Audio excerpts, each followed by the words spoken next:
Man, how great does Stone Cold Steve Austin look? I think he looks amazing. I think someone told me tonight that he lost about 30 pounds from the last time we seen him. And he looked fantastic. He honestly looked like he was ready for another WWE Championship run. And it pains me, I know you guys feel the same way, it pains me that when CM Punk was still in the WWE, that CM Punk and Stone Cold Steve Austin never became a reality, especially at WrestleMania. I think they missed out on a lot of matches that they could have did before Stone Cold finally hung up the boots. That being one of the matches that I wish became a reality, man. But either way, he looked fantastic, and that, in my honest opinion, was probably one of the best endings, if not the best ending to Monday Night Raw of the entire year. Very genuine, very heartfelt statements, and just real. It was just a real segment delivered by Stone Cold Steve Austin, and he is absolutely the picture-perfect spokesman. If WWE wanted anybody out there to let the audience know watching at home how special Monday Night Raw should be, Steve Austin. And how you need to watch who they have coming on up on Monday and Tuesday nights, it's Stone Cold Steve Austin. I thought it was awesome. But, there's always a but with me. You guys know exactly what I'm going to say before I even say it. You could look at the thumbnail and kind of already get the sense of where I'm going with this. You guys are smart. I hope so. I hope the majority of you watching me are smart. I don't like shows like this. In fact, Samoa Joe really took the words out of my mouth. In fact, Samoa Joe is my spirit animal. He said exactly what I and many other people were thinking on this show. Shows like Raw Reunion are a plague to the WWE. I think you all know where I sit with shows like this. I hate shows like this. They don't do any good whatsoever. It's WWE's tired and true formula of going back to nostalgia to pop a cheap rating. And it shows WWE's desperation in the fact that they haven't built up new stars. They don't have anyone in the same atmosphere even coming close to what they had as far as star power back in the Attitude Era. And it literally takes 1 week of television away from what is the second biggest pay-per-view of the year in SummerSlam. You literally take 1 week away from the overall SummerSlam build that right now is nothing but rematches. It's not really what I call the biggest party of the summer. It's what I call lazy. What did they do tonight to get people who are watching this show? What did they do tonight if they have new viewers watching? What did they do tonight to grab that viewer and tell them you should tune in next week to what we have going on with Monday Night Raw? What did they do on this show that is going to get you to watch next week? The answer is nothing. They didn't do anything. They didn't even come close to doing anything. Unless they want to trot out DX again next week. Unless they want to bring out Sergeant Slaughter and have Stone Cold Steve Austin come out of retirement and go after Brock Lesnar in the Universal Championship. What did they do tonight that's going to get you, the casual viewer, the person who does not watch every single week like you and I? What did they do for that person to watch next week? The answer is nothing. The answer is nothing. Do not let nostalgia blind you from the overall fact that this company has issues. Do not let Raw Reunion and the smiles that you got with Stone Cold Steve Austin and the Boogeyman and the Godfather, because I laughed just as much as you guys did. When the Godfather did the Ho Train, I laughed. I smiled. I smiled when Ron Simmons did his damn. I love all that stuff. But really, what does it mean? It means that WWE is taking the week off from the overall issues that plague this company and this show. And SmackDown is not excused from this either. Please don't be that person.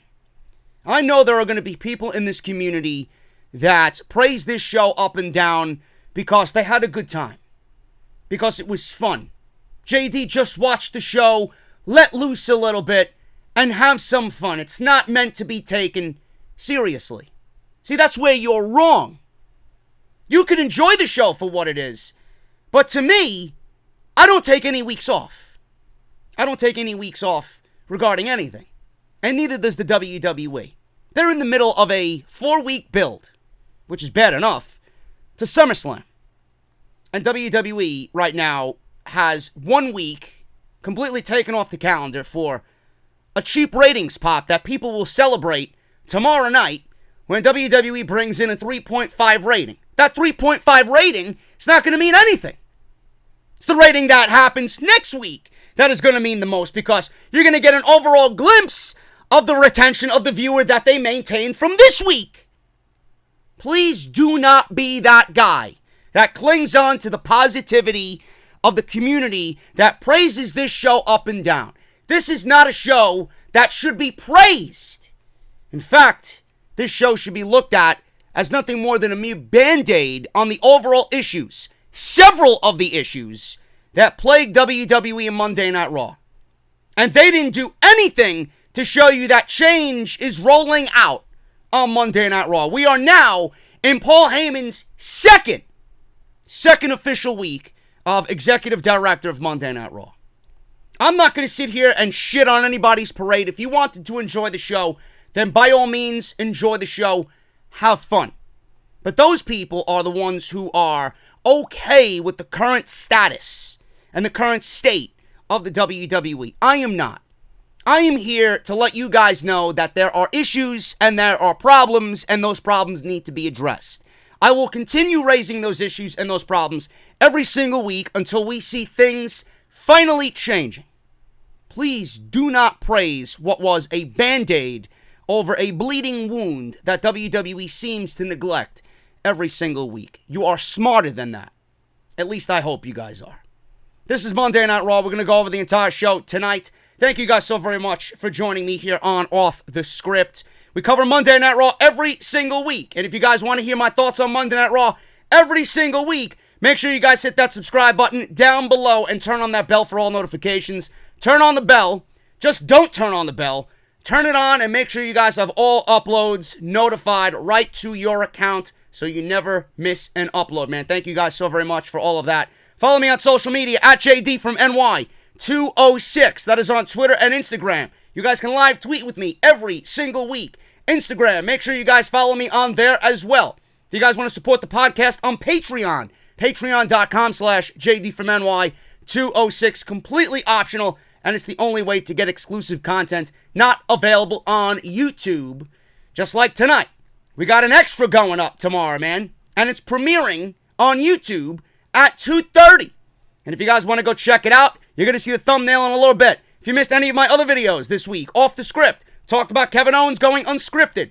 Major plans for Brock Lesnar and Seth Rollins, including the Demon King not being at SummerSlam. Bischoff not being hired. He was seen tonight, and he mentioned SmackDown Live on Raw. Was he hired by WWE for a creative position? And then tomorrow you can see there, WWE can't sell out MSG. WWE is using Smackville as a way to counter AEW. And Mark Henry, I should say, calling out Seth Rollins' girlfriend. I'm not sure if you guys realize that. Seth Rollins and Becky Lynch are boyfriend and girlfriend. I gotta reiterate that again for you guys in case it might have slipped your minds. Mark Henry called Becky Lynch arrogant, and we go over that and I give my opinion on what he said about the champ, the man, on Busted Open Radio. That is live tomorrow, 2:30 premiere on YouTube, man. Make sure you guys are notified. You should see it in your subscription boxes. Make sure you guys check out The Ridge. They are sponsoring the show tonight. And I'm happy to announce that we are with them for the next 2 months. Once again, taking us through the biggest party of the summer. The Ridge. Ridge.com/script at checkout. You guys are going to use script at checkout for 10% off. TheRidge.com/script. I got to tell you guys this one story, man. I was in Atlantic City, and I was on the Atlantic City Boardwalk at the Beer Garden right outside Tropicana.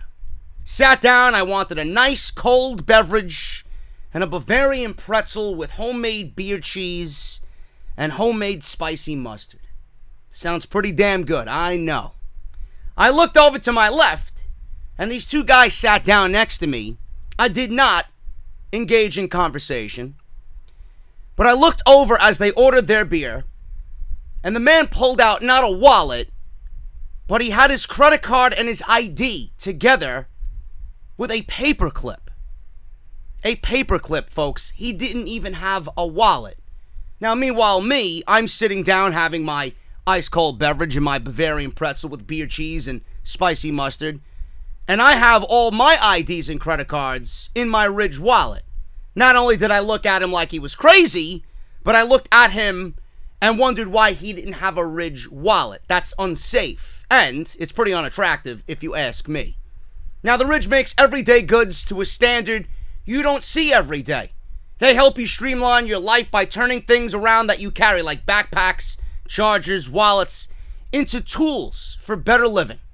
Their flagship product, the Ridge Wallet, was launched on Kickstarter in 2013 and now sits in the front pockets of over 500,000 men and women, including myself. The Ridge is a minimal front pocket wallet that's designed to streamline what you carry every single day. And folks, it is so great. It's got over 30,000 5-star reviews, and it is a better way to carry your cash and your cards. There's a lifetime warranty if you love it, and free returns if you do not. And I'm guaranteeing you right now that you will. It comes in titanium. I have the Sunburst titanium. Carbon fiber, aluminum, and over a dozen different styles and colors. Get 10% off today with free worldwide shipping by going to ridge.com/script. Folks, that's ridge.com/script. Use code SCRIPT in the description, and make sure you guys tell me about your story when you get your very own Ridge wallet. ridge.com/script.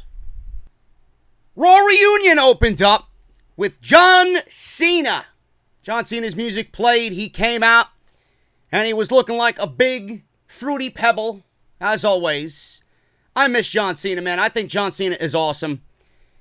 It's amazing how everybody now appreciates John Cena because he's been away from the WWE for quite a while now. He's gone on and he's become Mr. Hollywood, and we genuinely miss him now. He's killing it in Hollywood.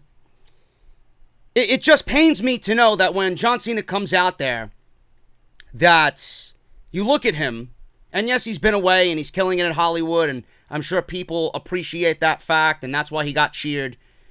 But you look at John Cena and you realize that, man, he is the last of a dying breed. The WWE has not created another John Cena since he is in semi-retirement.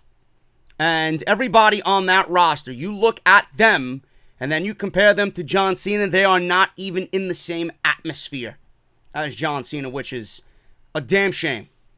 So WWE needs to get on that. I don't think we will ever see the next John Cena or the next Stone Cold Steve Austin or the next Hulk Hogan in the WWE. The company simply doesn't want it. They simply do not want it. They want to make sure that their superstars are beneath the company banner. They don't want somebody to come in there and be bigger than the WWE and then become like a Rock and forget about WWE and not need them anymore.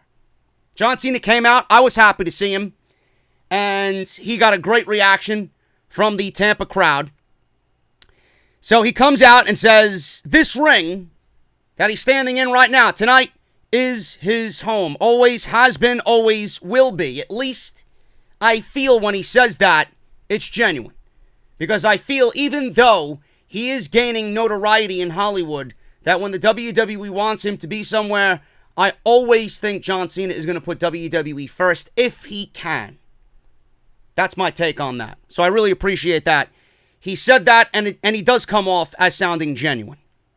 He says he's not around much like he used to be, but this is his heart, and this is his family, meaning the WWE is his family. says he is excited to be standing in this ring right now as he was on day one. He is just as excited to stand here as he was on day one. He asked the fans to show some energy as they get Monday Night Raw and the Raw reunion on the road. Out come the Usos, and in a very cringe-like fashion, they do that whoa that they've been doing. Feel like the Usos, ever since they moved away from the Uso Penitentiary, their appeal is taking a severe dive. That's just me. It might just be me. But I feel like ever since they abandoned the Uso Penitentiary and their rough and tough exterior for this, I guess, light-hearted, comedic direction that they are currently in, I feel like the Usos aren't the same anymore. That's just my take on them. They walked out. They came out. Cole says it's going to be a hell of a night. We got the Usos and John Cena in the ring. They asked, since day one, huh? Since day one, Us. Well, I want you to deliver some rhymes. Cena stepped back into the ring. Uso said, whoa, John, who's the cat that left for the movie biz? That's you. Where is the doctor? Where is the doctor of Thugonomics, is what they meant. So Cena made his way into the ring with the Usos, and he busted out a rhyme. He said, he's not going to get bested. Y'all looking like your mugshots. How was it getting arrested? I thought this was great. And they really shouldn't be making fun of a DUI, but they're bringing to light the Usos' past arrests. So I thought that was really funny in the way that they wanted him to rhyme, and he shit on their arrest for a drunken DUI. Jimmy smiled, shook Cena's hand, and he said, that's the doctor. Holler at your boys. Now, the Usos, again, it's just really odd to celebrate a DUI or an arrest in general. So the Usos then called Rikishi, their father, to the ring. Rikishi made his way down the ramp. He looked great. Fans are chanting for Rikishi. And as Cena was leaving, Rikishi took the microphone, and just like his sons, he asked John Cena to back that ass up and turn around. Cena returned to the ring, and Cena is the man. He said, tonight, though, I can't let you leave, John. I can't let you leave. Leave like the Fast and the Furious. Nice little plug there for Cena's next movie. Cena left, and Rikishi struck a pose with the Usos and Cena. They were about to do the dance, the Rikishi dance, which would have been a great homage to the late Brian Christopher. Where was Scotty Too Hottie? I don't know. But the Revival, like cock blocks, blocked what was to be a heartfelt moment. They came out and said, nope, no dancing on this evening, Mr. Rikishi. So that was pretty much it. That led to another Usos versus the Revival tag team match. Non-title, of course. This one really didn't mean anything to me. I've seen this so many times over the past month and a half, 2 months, that I'm completely bored of it. The one thing to take away from this was that WWE, for the first time ever, did a Raw commercial in commercial, or video in commercial for this match. They did not go to the silliness of really stopping the match in any way. It wasn't an elimination match by any means. It wasn't a 2 out of 3 falls match. They did the picture in commercial like they do on SmackDown. And I'm like, wow, maybe the reports of Paul Heyman changing this type of silliness and the silliness that happens on Monday Night Raw, maybe this is a legit thing. Later, we were all just kind of fuck you'd. They really went back on that because they did their best to stop matches later on in the evening, though in probably the best way I think possible. But still, this is a start. I hope to see this more. The commercial breaks, stopping a match midway through, no matter who it is, has got to go. Just like the wild card rule, it has to go. Now, Rikishi was in the corner of the Usos. The Revival had Devon Dudley in their corner. JD, where was Bully Ray? He respectfully declined, with his co-host Mark Henry making an appearance from Busted Open Radio. Bully Ray said, no, I don't want to be on Monday Night Raw, and clearly he is, I believe he's with Ring of Honor, so I don't know if there was any, contract issues going on there, but Devon is an agent and a producer for the WWE, so he was obviously there, dressed, ready to go as Devon Dudley. This match went 8 minutes. Dawson was yelling at Rikishi on the outside. Devon got involved. Obviously, this caused a big clusterfuck in the middle of the ring. So when he turned around, he ate a super kick from Jimmy, then hit a top rope frog splash for the win. And that was pretty much it. Nothing changed here, folks. Typical WWE Raw on a Monday night. Your tag team champions, or a champion on television, losing. There you go. So I'm guessing this will get the Usos a tag team title match at SummerSlam, which would make another rematch that we've seen all summer at SummerSlam. Not really what I call change, folks. Not really what I call change whatsoever. Alicia Fox was backstage. She was showing off her hat to Dana Brooke and Caitlyn. She looked fantastic. Caitlyn did. The other two I don't really give a shit about. Tori Wilson walked up. She looked great as always. And they hugged, complimented each other on each other's looks. Santino comes up, accent and all, walks up to them and was looking very sharp in a nice suit. Fox asked about his sister and then his other little friend. And then he pulls out the Cobra. Santino then began kind of caressing Alicia Fox's neck and Dana Brooke's neck with the sock, with the Cobra. And he mentioned that he couldn't control the Cobra. Sexual innuendos here on Monday Night Raw. In walks Drew McIntyre, and one of my favorite moments of the entire evening, he walked up to them, and he smiled like, sinister-like, legends. Then he walked away and shook his head in disgust. I loved it. I thought it was awesome. Charlie Caruso interviewed R-Truth and Carmella. Carmella was there with R-Truth, and they went over the entire R-Truth fiasco at Comic-Con. Said he was wearing a costume and nobody recognized him. They showed him with a penguin costume at Comic-Con that showed his face, and he had the 24/7-11 hot dog with extra spicy mustard and a little dose of red onion title, which we'll talk about throughout this show because it was nothing more than a sheer embarrassment. So he had the 24/7 title with him at Comic-Con. Hurricane Helms walked in and schoolboyed R-Truth for a 2 count at Comic-Con when he was interviewed by IGN. After the kickoff, he yelled, "What's up with that?" and ran away.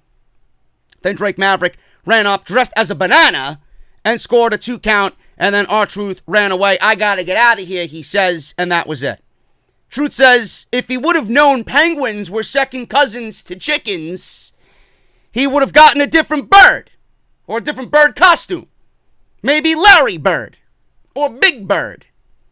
Drake's wife, Renee, walked in, looking dapper herself, and she seems to be the talk of the town on social media, by the way. She reminds me a lot of Cody's wife, in the eyes and the face, and she's got that Brandy Rhodes look. She could be the next Brandy Rhodes, who knows? Some people actually take her over Brandy Rhodes as far as looks-wise. I'm not one of those people, but, I mean, to each his own.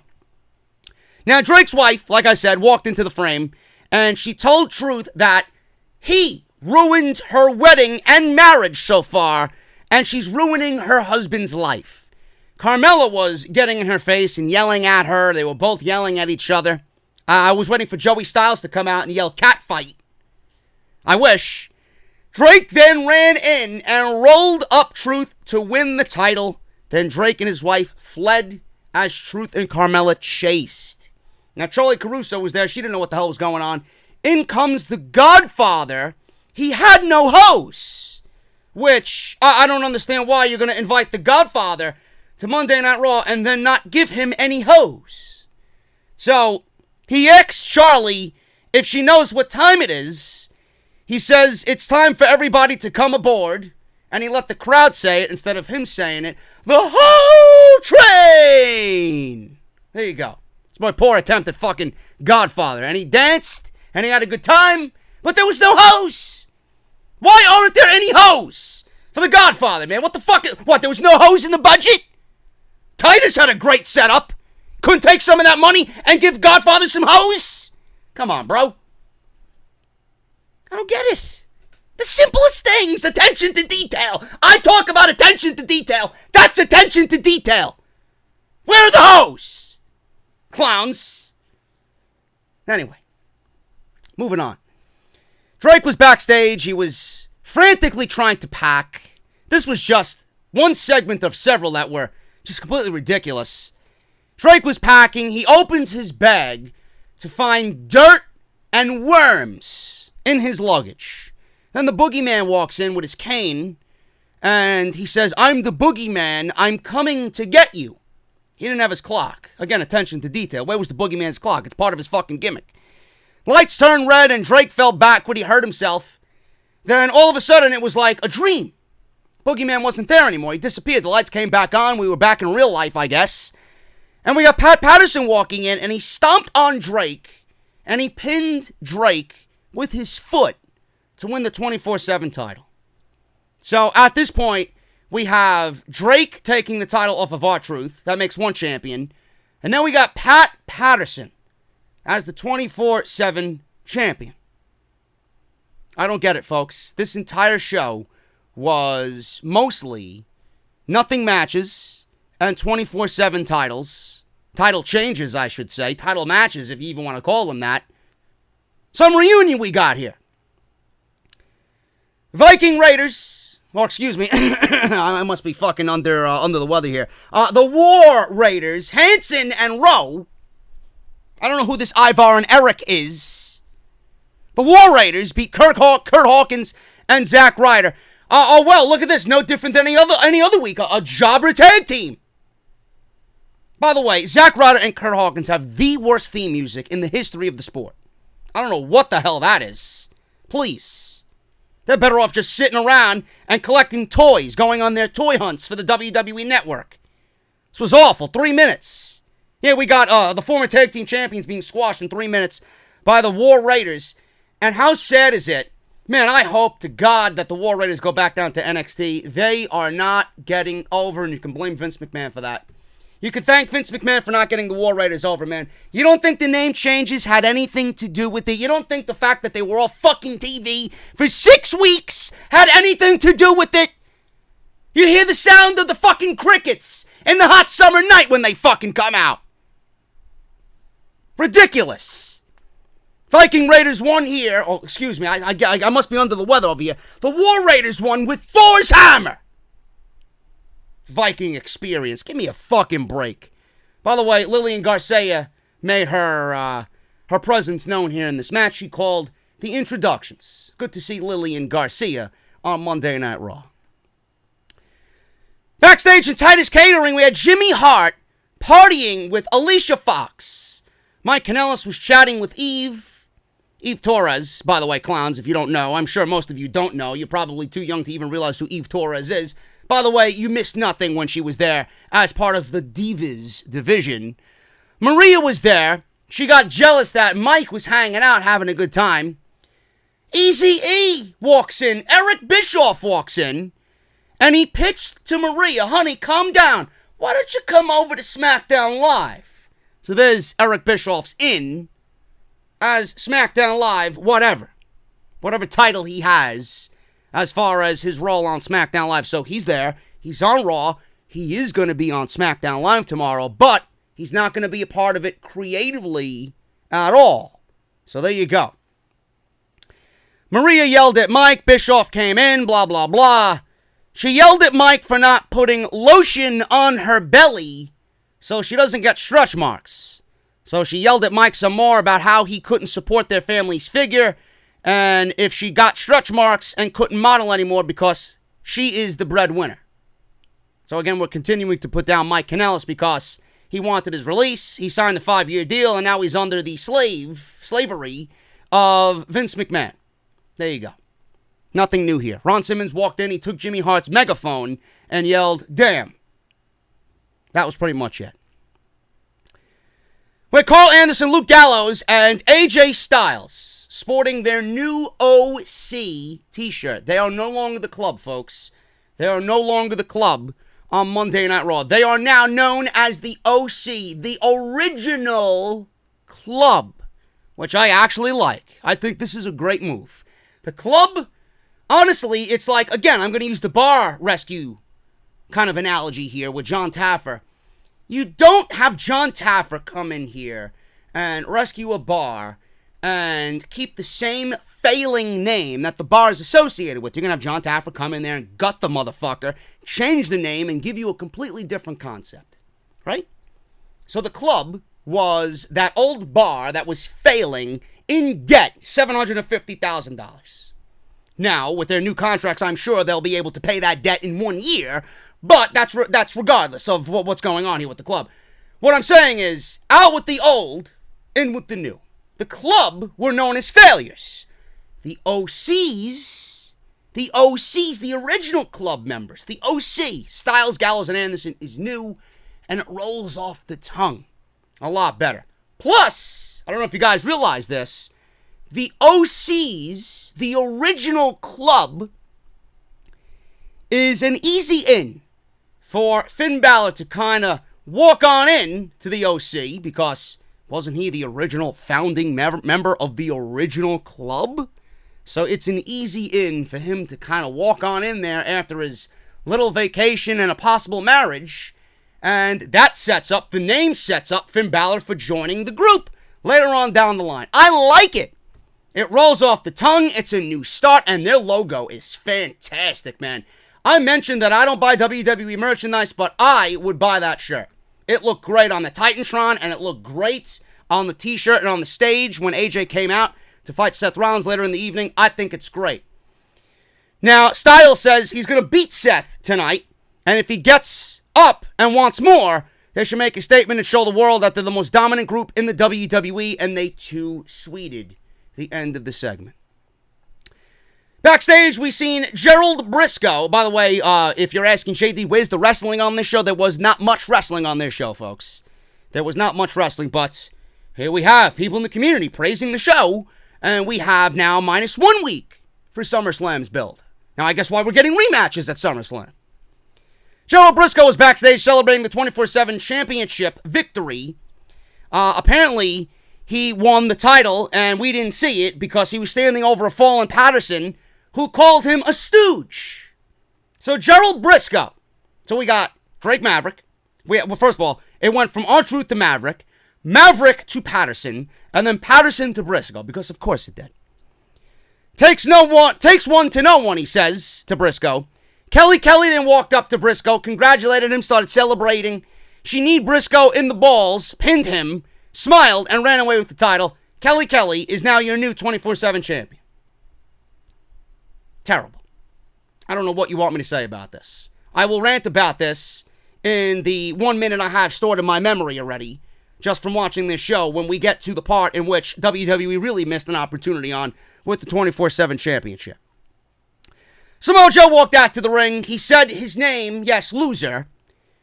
He said his name is Samoa Joe. I know who your name is. The crowd knows who your name is, but apparently Vince McMahon thinks your name is Loser Joe. Not Samoa, Loser Joe. He said he came out here to point out a vile atrocity in WWE. You want to talk about vile atrocity? Just look at Alexa Bliss's fan base on social media. How much am I going to get for that one? He said they are celebrating the longest running episodic television series ever. He said shows like Raw Reunion are a plague to WWE because it lets the WWE Universe put on their rose-colored glasses, and we indulge your ridiculous addiction, see what I did there with the Matt, addiction to nostalgia. End quote. Folks, I don't want to say, I told you so, but when WWE scripts Samoa Joe to say something like that, it is mockery in plain sight. They are mocking you. Why would you script something like that to be said on this program with the jolly-go-lucky, oh, it's all about fun, have some fun atmosphere of Monday Night Raw? Why? I don't understand it. They are mocking you. They know this show is fucking garbage. They know this show is worthless. And here they have Samoa Joe kind of putting an exclamation point on all of that. Samoa Joe is my spirit animal. Because he said exactly what I would have said if I was out there with a microphone. I thought this was awesome. He said tonight you should have seen him doing what he does best. Sculpting violence But instead you have the Usos with their daddy spitting limericks at John Cena. It's embarrassing. So then we have another cockblock in the form of Roman Reigns. He comes out and he ruined the whole segment. I wanted Joe to continue shitting on what Raw Reunion really meant. But Roman Reigns came out and stopped that. Here comes the big dog, says Michael Cole. So they're in the ring together, and Reigns told Joe that if he has something to say about his family, then say it. Joe said he doesn't have something to say about his family because he already said something about his family. He got in Roman's face. Well, you're from the same island, he says to Joe. Reigns says this to Joe. You're from the same island. You know what happens next. What happens next? Were you going to get a lashing? You're going to take a fucking coconut and bash him over the skull? Joe says he does, but before they get into it, and he tried to back away and pretend he was going to say something, but he wanted to realistically cheap shot Roman Reigns. But Reigns blocked him, and there was a big brawl at ringside. So there was a big brawl at ringside. Joe threw Reigns into the steel post. He threw Reigns into the barricade. He beat up Reigns by ringside. And from ringside, they were getting the best of one another. Reigns made a comeback, hit him with a Superman punch. Joe asked if he wanted to give the people what they want and do it tonight the right way. Then he says he won't do a damn thing for those people. So he kind of teased that if Reigns wanted a match, let's give it to him. And then he said, I'm not going to give these people a goddamn thing. People were booing him. Reigns says, listen fans, listen y'all. All Samoans are not cowards. And he apologized to everybody in attendance in Tampa. Joe says he's about to see someone get put out permanently. You want your match? And Reigns said, yeah. Just like that. Yes, sir. So then get your ass in the ring. You got it. That was pretty much it. I didn't understand this. I will give it a positive outlook. I think the interaction between Reigns and Joe is great. I think the intensity between Reigns and Joe is great. But what does this really mean? I knew this was Joe coming out doing what he does best, and that is cut a promo. Then Reigns comes out, and I figured we were going to get a match. And then when kind of Samoa Joe didn't want to get in the ring, I'm like, oh, here we go. They're saving it for SummerSlam, another rematch for SummerSlam, and another inevitability for Samoa Joe. So they ended up doing it here tonight, and that inevitability was kind of sped up about 3 weeks. Samoa Joe loses. We got a match that was pretty decent. It amounted to nothing, but in the end, it resulted in Samoa Joe losing. Why would you book Samoa Joe to lose after he beat Finn Balor in less than 3 minutes on Monday Night Raw last week? I ask you why. He just beat the former Intercontinental Champion in less than 3 minutes on Monday Night Raw and then comes out, cuts a great promo that shits on everything tonight, and you have him lose to Roman Reigns. Why even book him in that situation to begin with? I don't get it. Now, I'm going to take a book that, or a play out of my friend Jesse's book, and I would, going to just kind of reference him here, I'm going to go his route, and I'm going to pitch you an idea with Samoa Joe and Roman Reigns. Samoa Joe clearly doesn't have anything going on for him. We all know this. I figured with Paul Heyman in charge that Samoa Joe would be one of the first recipients to feel a difference with Paul Heyman in charge. Figure with Paul Heyman in there, he's a big Samoa Joe advocate. He would push Samoa Joe to the top of the card and make him the dominant heel that we all know he can be. It won't take long to build Joe up as a monster on Monday Night Raw. But we all know that he will continue to lose. He will be nothing more than the new old Bray Wyatt. He says a lot of shit and then never backs any of it up. Roman Reigns, God forbid he gets placed in the world title situation, world title picture. That is not what I call change. WWE even teases about doing that. God forbid. I'd rather watch the Great Khali win a world championship than Roman Reigns ruin Monday Night Raw once again with sheer boredom. At least I'll laugh at the Great Khali. And it would make for some fine, entertaining content. Just like the 2017 Battleground pay-per-view that showed up in my recommendations today. How to watch. Me go fucking balls to the wall ballistic in that motherfucker. Roman Reigns should be nowhere near the main event. Nowhere. We know Samoa Joe's not getting there. Why not? Why not turn Roman Reigns heel and have him team with Samoa Joe in a dominating Samoan tag team? They go on to devastate the division. They go on to win the tag team championships. You align them with the Usos. Get them out of this baby face phase. Line them up with the Usos. You have a dominating Samoan faction. You want to call them the Bloodline? You could call them whatever you want. You got the Bloodline there with Roman and the Usos, and you got Samoa Joe. They're all under the same fucking branch. The Samoan dynasty, right? Roman Reigns even said it tonight. They're from the same island. You build them up as a dominating faction. You have them run all over Monday Night Raw.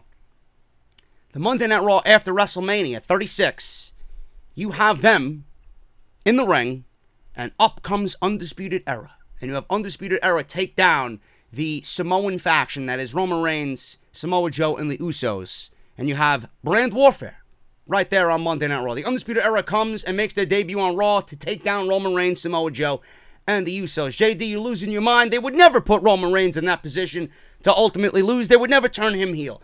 Fantasize, folks. Fantasize. I like that idea. And then I told him, bro, listen, you're talking too much logic for one text over here. Please. It's logic overload. We're going into Monday Night Raw with no logic, and then here you're giving me this idea, and I'm fucking bursting with logic. I can't handle it. I'm like fucking Charlotte on fucking overdrive. Anyway, moving on. Roman Reigns wins with a spear. He wins in 7 minutes. This match meant nothing. Samoa Joe, another loss on his record. What else is new? The Miz. I don't know what you want me to say about The Miz, man. I don't even know why The Miz is on fucking TV. He is so awful as a babyface. He really is. He is just god-awful. He is one of the most boring characters on the current roster right now as a babyface. His babyface run started off good. It started off good with Shane McMahon. It was an understated feud on SmackDown Live that resulted in somewhat of WWE telling a logical story, believe it or not. And ever since he lost to Shane McMahon, not once, not twice, but 3 times, The Miz has been nothing more than a loser. He's been absolutely awful. He's done nothing but Miz TV segments, and it's just cringe. It is absolutely cringe. The Miz as a babyface needs to go away. I want my heel Miz back. And please don't question me on this. The Miz's best year was in 2016 with the original draft on SmackDown Live, when SmackDown Live had basically nothing going on with it.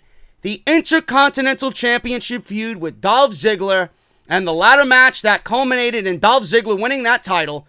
That match, or I think he won it. I think he won it in that match. If not that match, I think he won it in the career-ending match, which was great. That whole feud for the Intercontinental Championship, that was The Miz's best year in WWE. That was actually Dolph Ziggler's best year, outside of him cashing in the Money in the Bank briefcase. They were both phenomenal in that feud on SmackDown Live. That Miz is the Miz I miss. This Miz, I cannot stand to look at anymore. He's nothing more than a walking billboard for a reality TV show that sucks.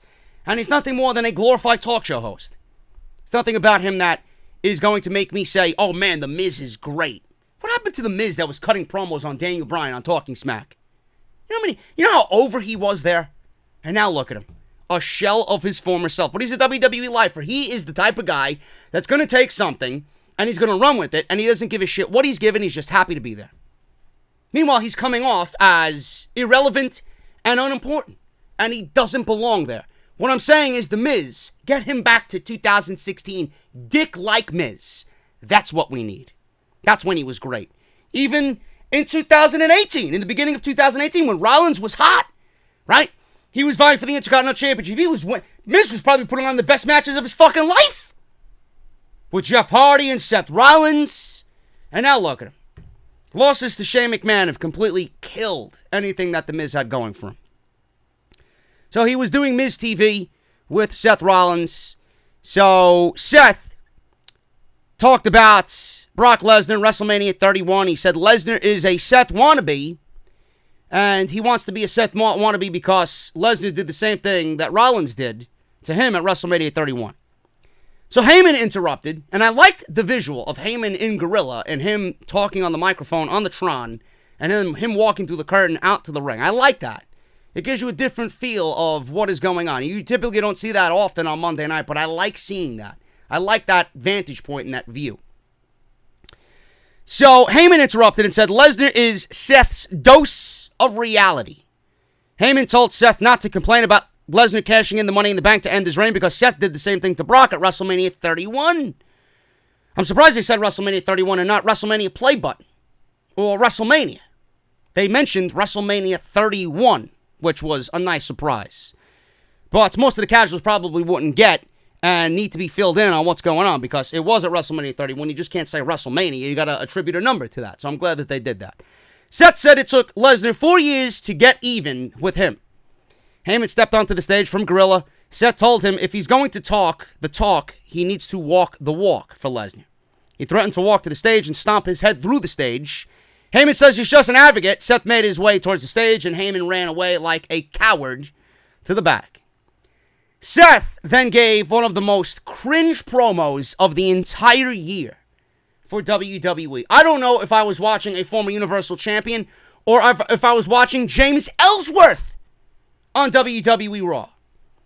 Seth said Lesnar isn't a conqueror or a beast. He says he's a man, and any man can lose. He says at SummerSlam, he will beat Lesnar and regain the Universal title. He said, unlike Lesnar, he gets ready for big fights by taking on the best. He said later tonight, I take on Styles and I'm going to burn it down. Lesnar isn't a conqueror or a beast. He said Lesnar is a man, and any man can lose. That was absolutely god-awful. Seth Rollins, I am telling you this right now. I'm telling you this right now, and I pray that it happens eventually. Because Dean Ambrose is not there. Roman Reigns is off doing his own thing. We don't have a clear baby face, or a clear heel, I should say, on this show. We got too many baby faces on the show. We don't have a clear heel on this show. A credible heel. Maybe AJ Styles. But AJ Styles is in this thing with Ricochet, and he's got the United States Championship. There's not a clear heel to challenge anybody for anything on Monday Night Raw. Rollins needs to go heel. This is absolutely what needs to be done after tonight. The man Rollins sucks as a babyface. After tonight, that was absolutely pathetic. Brock Lesnar is a man, and any man can lose. Laughable. That was just one of the worst promos for a title match I think I've ever heard. And I don't know what else to say about that. I don't know if he was talking to James Ellsworth before he went out there and got advice on how to cut a babyface fucking promo. But that was awful. That was awful. Now I see why they took the titles off Seth Rollins and gave it to Brock Lesnar. And if that's the case, I don't want Lesnar to lose the title at SummerSlam either. God awful, man. I rolled my eyes in the back of my head like the fucking Undertaker listening to this shit. Charlie Caruso is backstage with some more legends. Jimmy Hart, Jillian Hall. Jimmy Hart's a legend. Jillian Hall and Tori Wilson, not so much. Rikishi was there dancing. Sammy walked in and said she is wasting precious television time talking to so-called legends. He says he calls them people who happened to be there at the time and not legends, which I agree with, except for Jimmy Hart. Jimmy Hart's a legend. Says it's like watching the Attitude Era go through the Face app, which, by the way, I did not do after all the reports came out of it being nothing more than a Russian tool to just grab your picture and own it, or whatever the fuck was going on with that shit. I did not do it, like everybody else. He says it's desperate because they want one more round of applause from an audience that is as desperate as they are. He told them all to go home and stay home. Again, Sami Zayn is my spirit animal, but Sami Zayn is also speaking on behalf of Vince McMahon. So probably this is coming from Vince McMahon. Honestly. So in walks Rey Mysterio, and he said to show everybody some respect. Told Sammy to remember who paved the way for you. Sammy says he doesn't respect any of them, but he can pave the road with Rey Mysterio right now. Kurt Angle stepped in as if he was still GM, and it gave me nightmares. Stepped in between them and said, well, when I was Raw GM, we settled this in the ring. And then he smiled like a goof. That was pretty much it. More 24/7 garbage. Kelly ran up to Candice Michelle excitedly with her 24/7 title. She noticed Melina standing there, and you're going to have Melina on the show, and you're not going to have her do her signature entrance? Again, just like the Godfather's hose missing. I ask why. That would have been the best part of the whole fucking show. She noticed Melina and Naomi chatting, so I'm glad Melina got a nice little payday to do nothing. Melina says she's taken the last few years to get her license. We didn't know what type of license until she asked Kelly, what type of license? And Melina unzipped and revealed a ref shirt. I wonder how long it took them to come up with this creative idea in the boardroom today. Candice then kicked Kelly and pinned Kelly while Melina made the 3 count. So we have a new champion. Candice celebrated and spun around. She did her signature gyration. And with a wide smile, she was just celebrating her own 24/7 championship victory. Alundra Blaze came out and choked out Candice Michelle. She tapped out Candice Michelle in the back, and she said if any of them had a problem with her being 24 champion. This was said. So you can see how much Alundra Blaze is keeping up on the current product, which I don't blame her one bit. The 24 champion.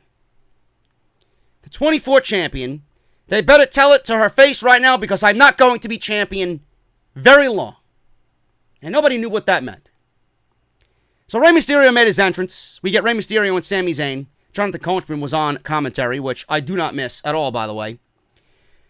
Rey Mysterio won in 6 minutes here because we had interference. Not by anybody that's going to set Sami Zayn up for SummerSlam. Of course not. Why the fuck would that happen? We had Sami Zayn teasing leaving. He was going to walk away in a typical heel-like fashion. Rob Van Dam walked out. Yes, RVD was here.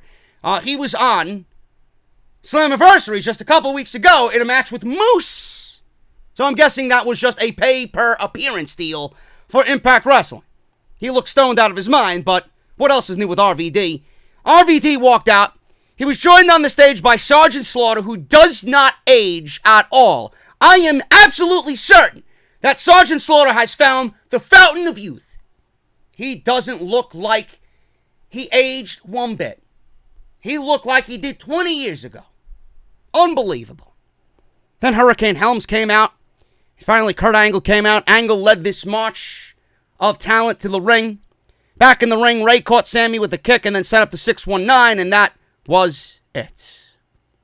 Awesome. After that, Rey Mysterio then landed a 5-star frog splash as a tribute to RVD. Montez Ford walked up to Angelo Dawkins, and Dawkins was seen in the distance coughing and was putting eye drops in his eyes. This was probably one of the best segments of the night. He asked if he's been skating with the pilots. Never heard that term before. Must have something to do with RVD. Dawkins says he was hanging out with RVD. Ford asked him why he didn't invite him. He said it happened so fast. Then he recounted the invite. He said Mark Henry was there with him also drinking champagne. Kelly was there. Ric Flair was there. They wooed a few times. Then Dawkins says he had to leave because the boogeyman showed up and everyone was freaking out. Dawkins' phone then rang and said it was the Godfather, and he walked away as Ford was looking on jealous. So the one question I have is, why didn't Montez Ford knew all these legends were going to be in the arena, and why didn't he try to go and hang out with them? Where was he, and why didn't he know any of these people were in the arena? I don't get it.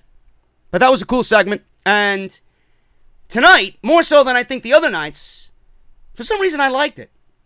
I liked the charisma, and I liked the character that the Street Profits showed here tonight. Again, it's not really using them to their full potential, and they do at least still have the NXT Tag Team Championships being presented, which, by the way, they just made that match official for TakeOver Toronto. It's going to be the Street Profits versus the Undisputed Era, Kyle O'Reilly and Bobby Fish.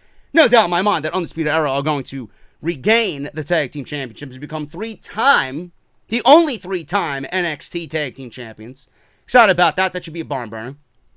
But I enjoyed this segment. I thought the Street Profits came off very well here, and it was very entertaining. Alundra Blaze then walked out, and she told everyone that she wasn't going to be 24/7 champion too much longer. So she finally got it right. I guess someone cued her in Gorilla on what to say. So there was a garbage pail that we seen visibly in the scene. And I'm like, here we go. I'm rubbing my hands together in anticipation. I can't wait for it. She grabs the trash pail, and Michael Cole and Corey Graves are mentioning, oh, I've seen this before. She grabs the trash pail and is about to drop the 24/7 7-Eleven with a side of chips and a Monster energy drink title in the garbage can, and I'm basically about to fucking jump off of my couch with excitement, and out comes the $1 Million Man, Ted DiBiase.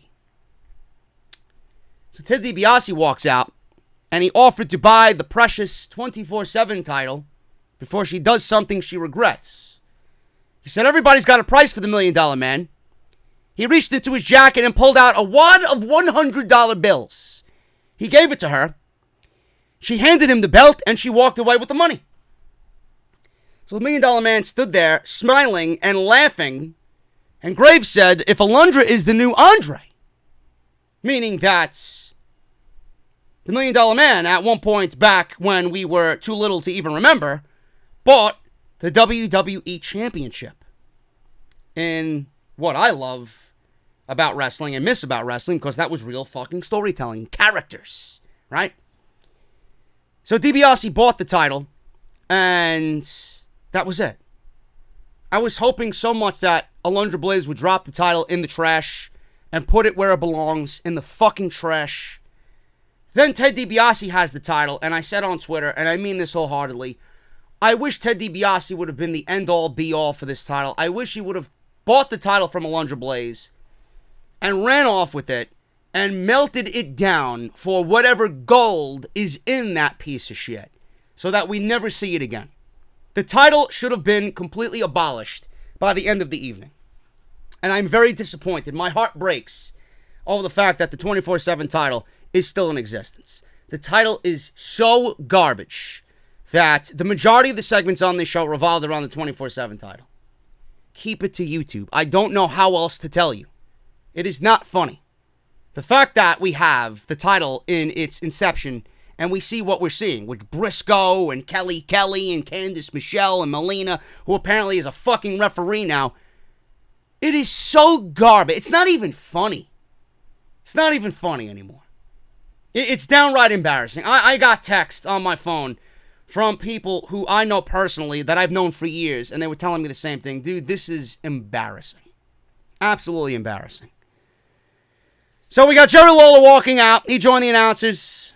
Seth Rollins and AJ Styles. This match went to a DQ in 7 minutes. Apparently, we had the club out, or the OG, or not the OGs. Well, you could call them the OGs, but the OC. I gotta get used to calling them the OC now. The OC's out there. Gallows, Anderson are in AJ Styles' corner because, of course. Seth Rollins is out there. He's by himself.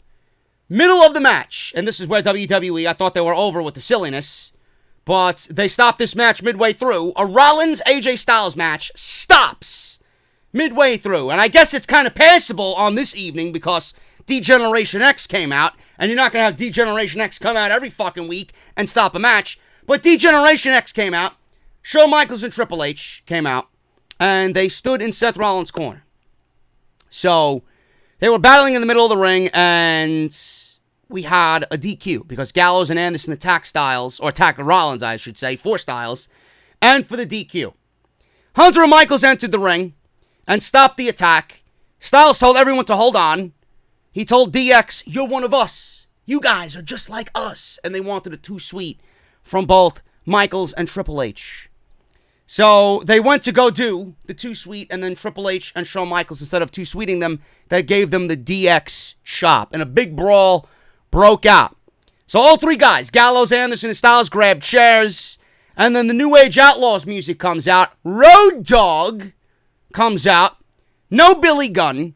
He was with Scott Hall. He was with X-Pac, Sean Waltman. He was with Kevin Nash and his two blown quads. So he brought up the fact that Billy was not there, that he forgot Billy. They brought up Chyna's name. He told the OC he wanted to introduce them as the OGs. He told them to get steppin', and to get steppin' quick. The OC dropped down, and they were outnumbered severely here. But I don't think I'd count Kevin Nash with his two blown quads. I don't know how much he's going to do. So they dropped their chairs, and the best part about this segment was two things. Number one, Shawn Michaels' hat, because he was wearing an NXT hat, and I love the fact, even though he has me blocked, that motherfucker, on Twitter, the fact that he's so proud of what he's doing in NXT, I love it. The hat was the best part of the segment. And the fact that AJ Styles and Seth Rollins AJ Styles and Shawn Michaels, rather. AJ Styles and Shawn Michaels did not touch at all during this entire segment. They did not touch. AJ Styles on the outside yelling, not at anybody else. He's yelling at Shawn Michaels. And it got your hopes up. Got your hopes up of maybe. There's a match down the line with AJ Styles and Shawn Michaels. I doubt it, but it's there. They didn't touch, which I found very interesting. All DX hugged in the ring. Seth led. If, you're not down with that, we got two words for you. And then everybody did the crotch chop and suck it. And that was it. DiBiase with his 24/7 title. We got him going into a limo, and all of a sudden we hear pounding noises. We hear bangs on the door. Get your mind out of the fucking gutter, clown. Because I know what you thought of when I said pounding noises. There was banging in the limo. And we didn't know what the hell was going on. The commentator's like, what the hell's going on? We had Drake come out of the limo with the referee. He won the title. And the parade of VIP catering, the catering department, the VIPs in Titus Catering. By the way, Titus Catering had a beautiful setup tonight. I don't know if I mentioned this. I don't think I did. Lights, nice setup with the table, nice plastic solo cups. They had a microwave in the background. They had a little desktop kitchen counter back there. It looked great.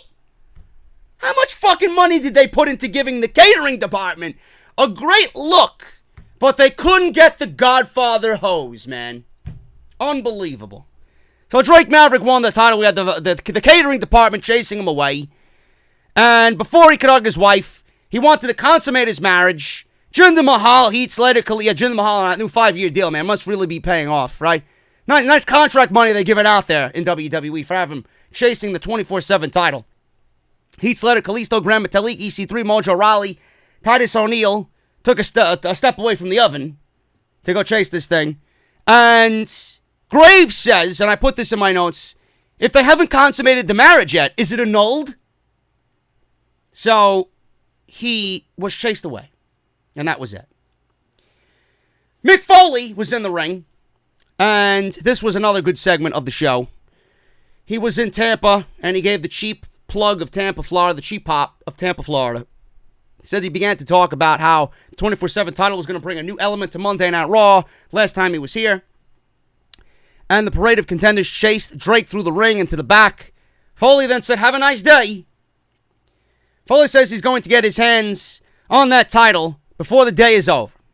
He said some of the finest moments of his life have taken place on Monday night over the last 24 years, and they showed a video package of Mick Foley's highlights over the past 24 years. He pointed to the big screen, and they showed the clip of Foley celebrating his WWE Championship title victory as Mankind over The Rock many, many, many years ago. Screen went black. Lights went out. Same way in Finn Balor's situation last week.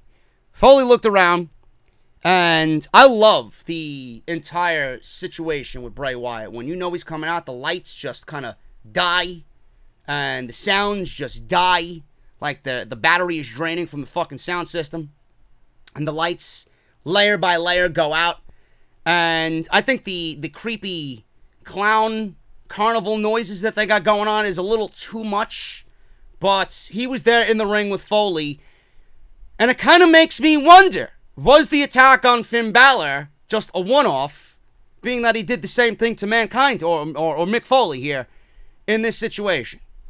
So he was in the ring. Lights came back on. Bray Wyatt was in the ring. And he gave Foley the mandible claw. He gave Foley his own finishing move. Own Mankind's finishing move. The lights went out again. And then that was it. That was the segment. So the entire segment was Mick Foley celebrating his 24 years in the WWE. They showed a video package. Lights went out. Bray Wyatt's there. Mandible claw on Mick Foley. And that was it.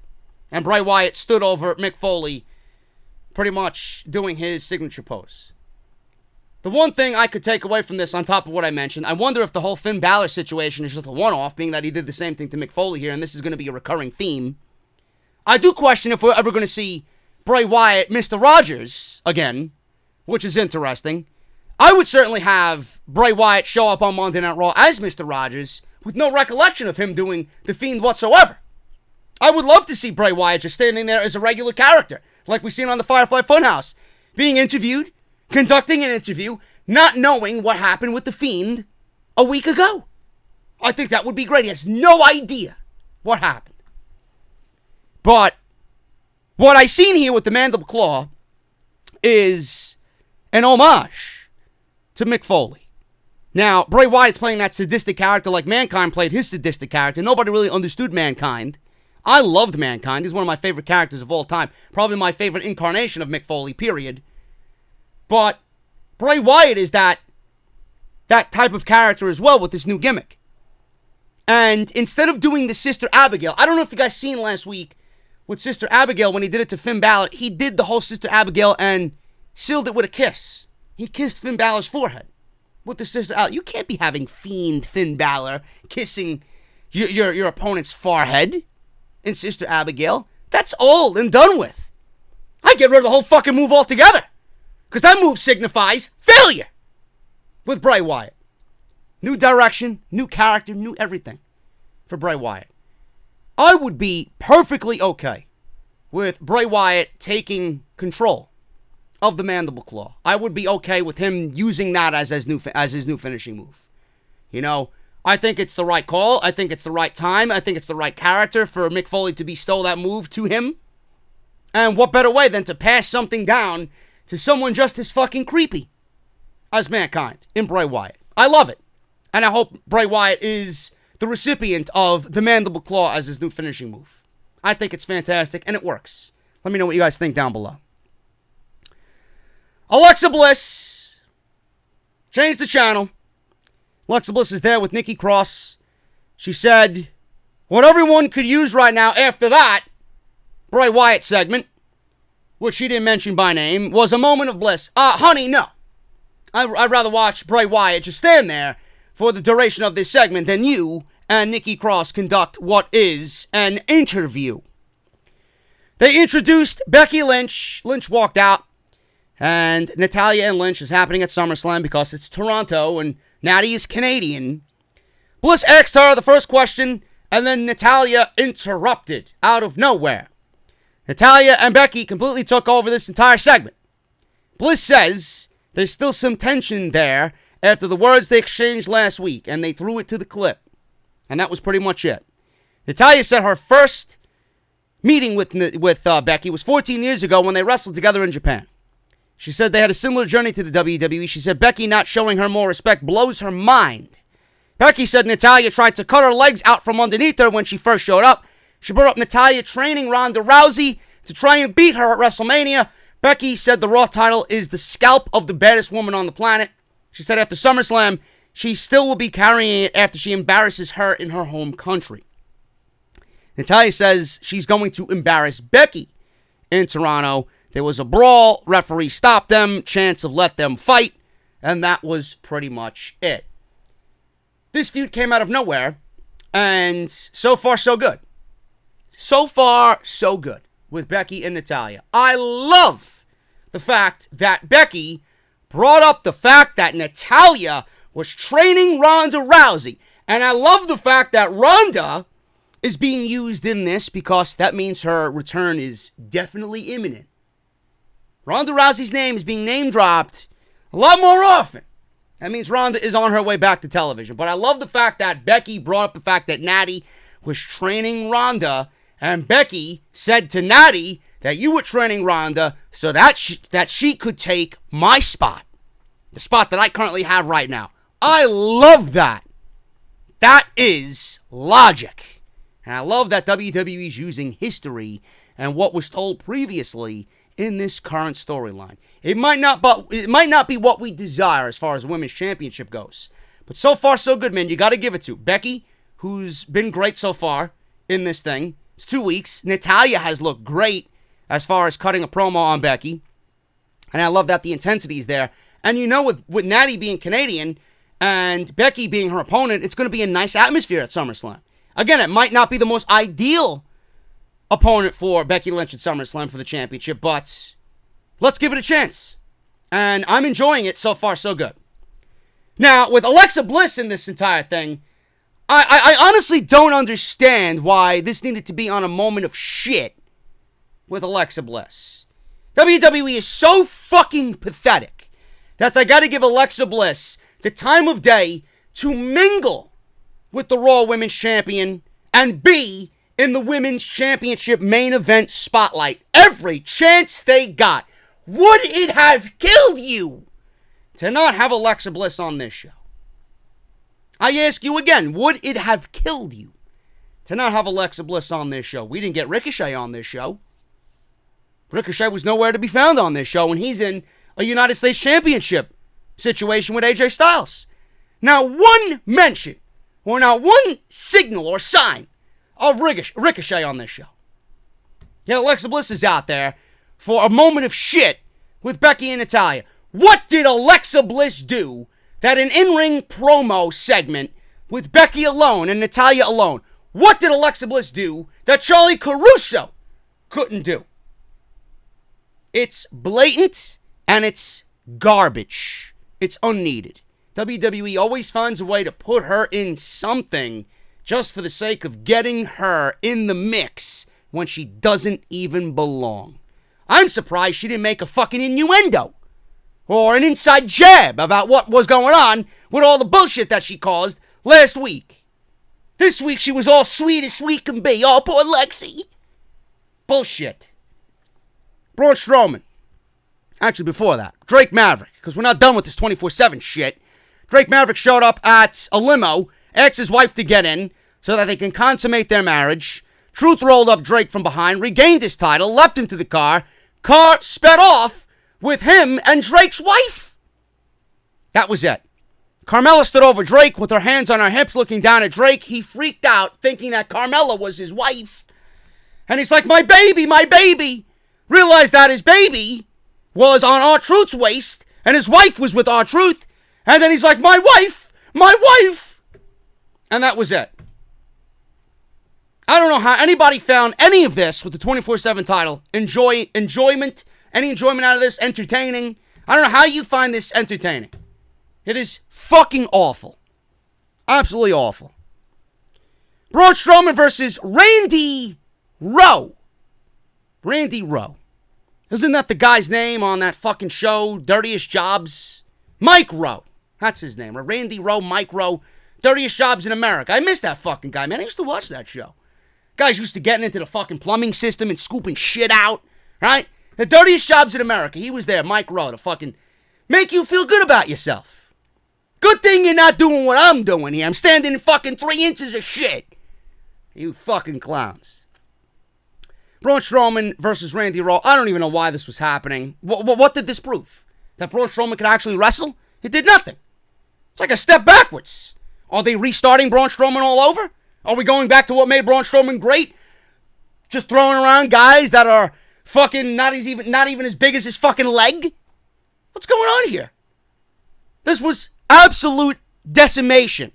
He threw Randy Rowe like he would throw a fucking baseball into the outfield. And that was pretty much it. Chokeslam and that was over. 1, 2, 3. Don't know why we got what we got, but Braun Strowman beat Randy Rowe. Probably the biggest win of his fucking 2019. Steve Austin was in the ring. This is where they trotted out all of the legends. The current roster took a backseat to all the legends tonight, folks. Ric Flair made his entrance. All the legends were out there applauding him, giving him a standing ovation. Boogeyman was there, all dressed up as the Boogeyman. Graves says there were 6 former 24/7 champions on stage. Amazing. Absolutely amazing. Just like this show, a joke. Hogan came out. Simmons and Booker T smiled and applauded. So, they were cheering Mr. Hogan. Mark Henry, not so much. He did not applause. Hulk Hogan. Hogan was posing, doing his cupping of the ear. Cut a promo. Says great to be back with all his friends in Tampa, his hometown. All his Hulkamaniacs. Brother. He says he's got some of his greatest memories here. He says there's one last question to ask everybody. What you going to do when the Raw reunion and Hulkamania runs wild on you? Cole then talked about how Raw is becoming a family tradition over several generations. Oh, let me go get the fucking Kleenex. Steve Austin came out completely no-sold everybody, which was fucking fantastic. He walked out, no-sold everybody, broken glass, crowd went crazy. He asked for hell yeah 3 times, and they got louder every single time. He says it's good to be back in Tampa. He says he's not going to get all sappy and sentimental. The crowd gave him the what treatment on everything because it's WWE. He asked everybody to look at everyone on the stage. He says they've all bled, sweat, and cried, damn near crapped themselves, pissed themselves traveling the road. That's my damn family. He saluted the ring crew and the truck drivers. He said they are family. He said the fans in the arena and at home are all family. He says he came early and spent the day with the one and only Hulk Hogan. He said they did a podcast and drank some beer and then ate some sushi. Sounds like a good day to me. By the way, they were drinking the Broken Skull IPA, which is very good, by the way. Absolutely very good. He says he never hung out with the man a day in his life, but now he has because of this reunion. Meaning Hulk Hogan. He said last night he listened to Ric Flair stories while he drank every beer in the bar.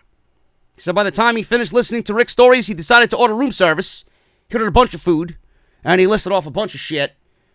And he got in an elevator, and the door opened, and he seen Ron Simmons, and they looked at each other, and they both got giddy, and they hugged for about 30 seconds. He says they hugged so long that if someone seen them in the hallway, they would think that they were a couple. Which got some laughs. And Ron Simmons was like, whoa, what are you doing? And started laughing. Which was a nice little moment there. He said Godfather, Boogeyman, and the Godfather and the Boogeyman were all down at the bar. And he said they just kept the party going all night, drinking and laughing and telling stories. It's all about the brotherhood. He says he's happy for the family reunion. He called everyone to the ring and then he toasted every single sumbitch inside the arena. He says it's a legit sellout and everyone tuned in because it's a Raw featuring Austin and that guarantees, I can't even fucking speak here. A damn good time. He toasted the United States of America and closed with that's the bottom line because Stone Cold said so. He began tossing beers to everyone and that was pretty much it. Austin then says, how much time we got left? I got 60 seconds left. He began to tell a story about Gerald Brisco in South Africa and them doing something illegal. He said he was nervous about what to do because he was a little out of practice. He hasn't been on the show. And Jonathan Coachman told him in the back, just be yourself. Says he's not going to send anyone Christmas cards and all that shit. And they bleeped it out. And that was it. And they all toasted and Monday Night Raw went off the air. Feel good moment to close the show. It was a great sentimental moment. It was a great reunion to see that closing segment. Like I mentioned in the beginning, Stone Cold is the perfect spokesman to lead in this fresh start. You know, everybody watching at home, this is a family reunion. This is, a reunion of all of our hard work and etc., etc., etc. It was a great moment. Stone Cold looked great. He looked like he was ready for another title run. And I thought that was a great closing segment to end the show. I got to reiterate again, man. No matter what we seen on tonight's show, it doesn't count. It doesn't count. They didn't build towards anything SummerSlam related outside of a thing here and there. Becky and Natty had their thing. I don't know what holds. Or I don't know what kind of cards Roman and Samoa Joe hold. Ray was on the show. Sami Zayn was on the show. Nothing else was built towards SummerSlam. The Revival and the Usos are probably going to get another title match out of it because the Usos pinned the champions, of course. No wild card rule was mentioned tonight, or breaking of the wild card rule, or Super Usos coming over from SmackDown. None of that shit. I don't want you guys to get stuck in the positivity that I'm sure you're going to see on social media and on YouTube on Tuesday morning. Please don't. I didn't shit on the show like I usually do, but I did tell you as a warning before I even talked about the show tonight. You know exactly how I feel about these shows. And if you've been watching me, you know how I feel about these shows. I hope that you guys are smarter than this. Nostalgia is nothing more than a temporary solution. It's not even a temper. It's a week-long Band-Aid. The longer you keep that Band-Aid on, the looser it gets, and it eventually falls off. You wash your hands with it, you shower with it, it's going to fall off. And then you're going to apply a new Band-Aid. That's what WWE continues to do. They apply new Band-Aids over every single issue and problem, and they don't go for a solution or a fix. Please do not fall for the trap. The ratings don't matter for this show. And if anybody tells you otherwise, they're a fool. WWE may pop a 3.4, 3.5 rating is what I'm going to guesstimate. 3.4, 3.5 rating tomorrow when Meltzer and Alvarez talk about the show. But that's not a victory. You do not consider that a W. You're going to look at the rating, and then the rating that's really going to matter is the rating for next week's show. How many of those people that tuned in tonight are going to still be there watching the show? The ratings that are going to matter are the ratings going into SummerSlam next week and the week after that, and then the go-home show. Those are the shows that are going to matter. How many of the people watching this show are going to be there next week? What does WWE do? Where do they go from this show? I don't expect DX to show up. I'm not expecting DX versus the Club at SummerSlam. Or the OC at SummerSlam. Gotta get used to it still. Not expecting AJ Styles versus Shawn Michaels at SummerSlam for the United States Championship. Not expecting the Boogeyman to come out and take the 24/7 title. What do they do?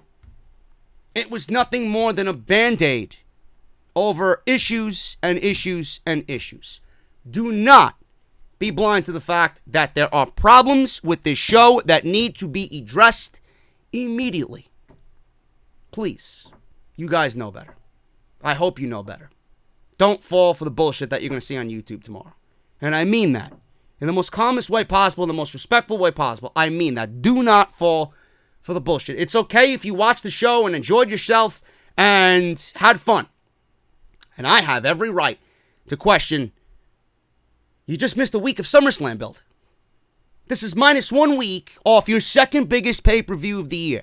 Where are you going from here on a show that did nothing to book towards SummerSlam? They tried, but it was mostly about nothing. Be smart. Please understand that I am not here to be negative every single week. I want positive more than anything on this show. And tonight was not that. Nothing more than another Band-Aid over the severe issues that this show has every single week. I'm getting out of here, guys. Thank you so very much for all your support. And if you enjoyed the video, if you enjoyed the podcast, let me know down below. And please, if I'm worthy of a subscribe, please hit that subscribe button down below. We cover Monday Night Raw every single week. Every Monday. We cover SmackDown every Tuesday. We cover NXT every Wednesday. We got extra videos during the news and rumors of the week going up. I got one tomorrow, 2:30 premiere on YouTube, right before SmackDown. And we got the flagship podcast every single week, the best wrestling podcast right here on the platform, Off the Script, coming on Friday, Saturday, and Sunday, every single week on what episode 284, not 274, 284. But thank you guys so very much, man. Hit that subscribe button down below. Turn on that bell for all notifications. Make sure you guys follow me on social media as well, JD from NY206. That's on Twitter and Instagram. And Patreon, patreon.com/JD from NY206. And if you guys want to support the Ridge, you guys can certainly do that, man. Ridge.com/script. Code SCRIPT at checkout for 10% off. And make sure you guys check out all the other videos that you might have missed in the weekend that I just previously uploaded in. Go check all that stuff out live on the channel. Link is in the annotation that you see in the top right corner of the screen. Thank you guys so very much, man. If you enjoy the podcast, hit that thumbs up, and I'll see you tomorrow at 2:30. YouTube premiere, Off the Script Extra, talking about several news stories of the week so far. And we got SmackDown Live tomorrow. I'll be right here, just like I was here for Monday Night Raw. We'll cover SmackDown Live tomorrow. Until then, guys, thank you so much. Have a good night. And I'll see you for SmackDown tomorrow night.